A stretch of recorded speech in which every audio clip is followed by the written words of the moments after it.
Alright guys, so for the next video, we're going to go ahead and draw a pyramid. I will not be drawing two at this time just because we don't have to do the lines like we did the other one to the other one. So on this one, if you want to do two at the same time for your sake because you know you have to get two done, you could go ahead and pause it on as soon as I finish the first one, draw your second one so that way you have it ready to go to shade. Okay, so at this time it's going to be pretty much the same thing that we did for the cone, where you're going to start off with the two sides of a triangle without the bottom. Okay, and instead of doing, because this is not going to be a cone, it's going to be a pyramid, instead of doing that circle motion that we did, we're going to go ahead and do a line that runs right down the center from the tip over here to the top, half of that, and we're going to bring it down just slightly. How far, that's your preference, because you will be giving a different look when it comes to if you make it longer and so forth. You'll be giving more of a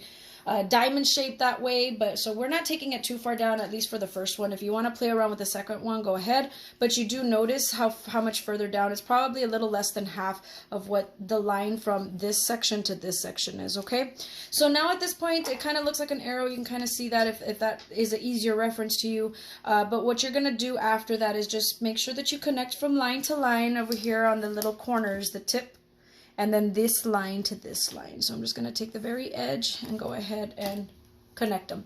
So that's pretty much it for the shape. As far as the shading, you have two options. Just like we did with the cube, you have the option of just picking a gray, a dark gray for one side. And again, I'm going to have the light coming like if it's coming from this direction, just to kind of change it up. So you have the option of just applying a dark gray on this side, so circular motion still, so it comes out as even as possible. I'm going to extend this just a little bit because I lost my point, but I'll fix that with the other side.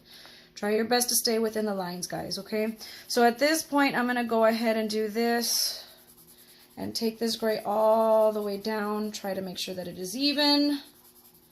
If I have to change to this direction, that's fine, because especially as how it's a wider area, it's just easier to fill like that.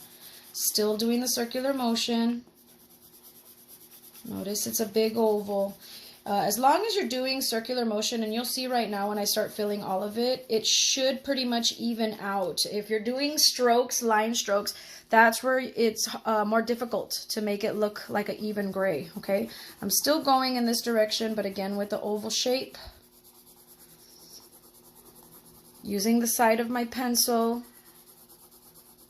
And again, this is option number one as far as shading. I'm going to do option number two right on top of that. So just like we had two options with the cube where we can make the sides flat or a little bit more 3D, it will still look like a form because I'm doing the different shades on each side. But if you want to give it that more depth look to it, you want it to have a good depth, then you can do the second option, which is what I prefer. So I'm just going to make sure that I go back and forth. Make sure that your edges are clean. That's very important. This is where if you want to sharpen your pencil to get a very clean edge, I recommend it.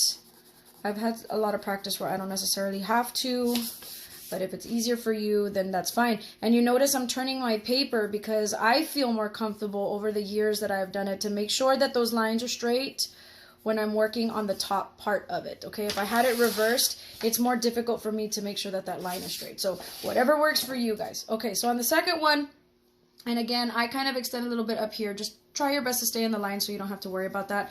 But the second one is just gonna be a lighter gray, so I'm just gonna concentrate on getting that light gray, and I'm just gonna fix that line by doing that. Use the side of your pencil. And it's just a lighter gray compared to this side. So I'm just going to try my best to get an even tone. That value has to be the same on the entire side. Circular motion, guys. That's what's going to make it look smooth. If there are little spots that are uneven, I will show you how to fix that right now. Let me just finish applying all the gray on all of it. If this is going too fast for you, make sure you pause it, okay? And catch up, and then you can unpause it and then just continue your work. It's the good thing about these videos It's good to attend class just because I do answer more of your questions if you have questions in the real time. So I do recommend joining the class because I do give you a lot more information during the live art class. So make sure you do report online. This is just more for like reteaching. I do have some students that have no access to a computer, so I have to give them a way to be able to find me somehow to be able to do some of this stuff. Some of them have to go to their aunt's house and they can't join right at the time or whatever, but they've already cleared that stuff with the campus guys. So those of you guys that have the access, take advantage of it, and you don't have to worry about having to change absences and so forth, okay? Because I do take attendance at the live videos. Okay, so at this point, what I'm going to end up doing is just making sure that it's even, because you notice how there's some little areas that are a little bit lighter than others. And if you accidentally get too dark in some spots, like I notice some right here, just lightly tap with your eraser. Make sure you move the eraser. So I'm moving the pencil like this, just slowly rotating it as I am erasing to make sure that it is on a clean spot of the eraser. And this will help you to lighten any spots that might have gotten a little too dark.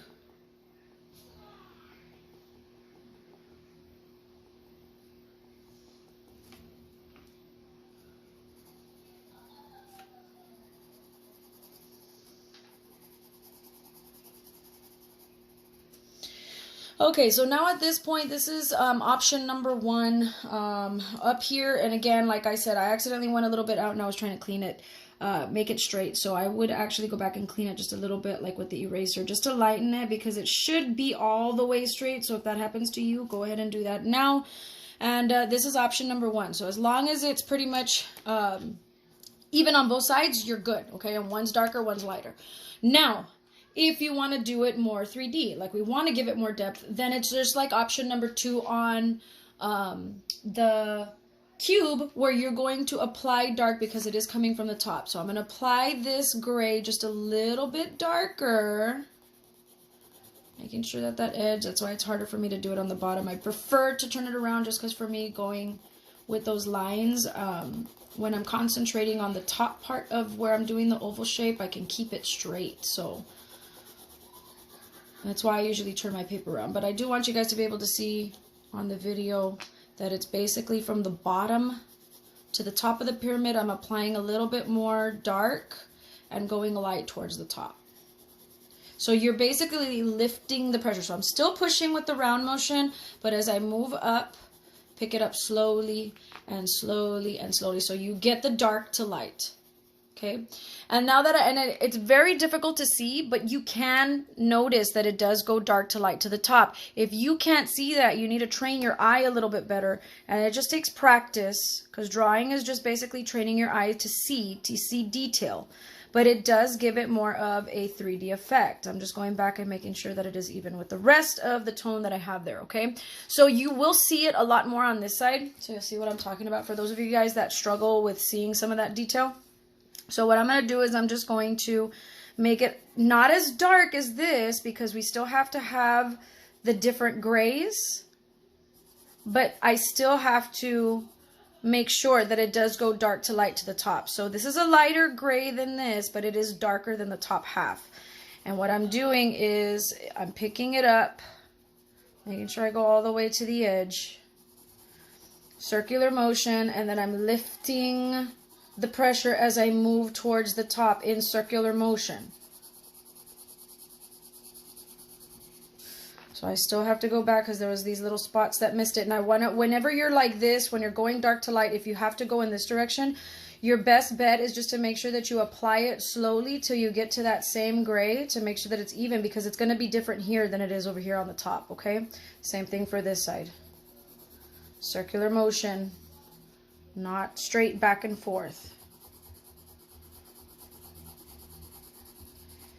Now I had gotten a little bit out of the line, so at this point then if I need to erase to clean up the edges, you can do that.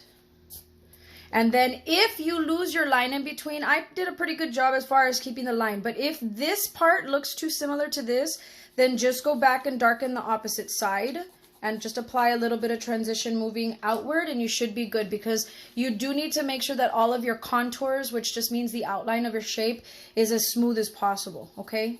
And it's like I said, we will be going over shadow work and another video, so just stay tuned for that. But this is what it would take to be able to draw the pyramid.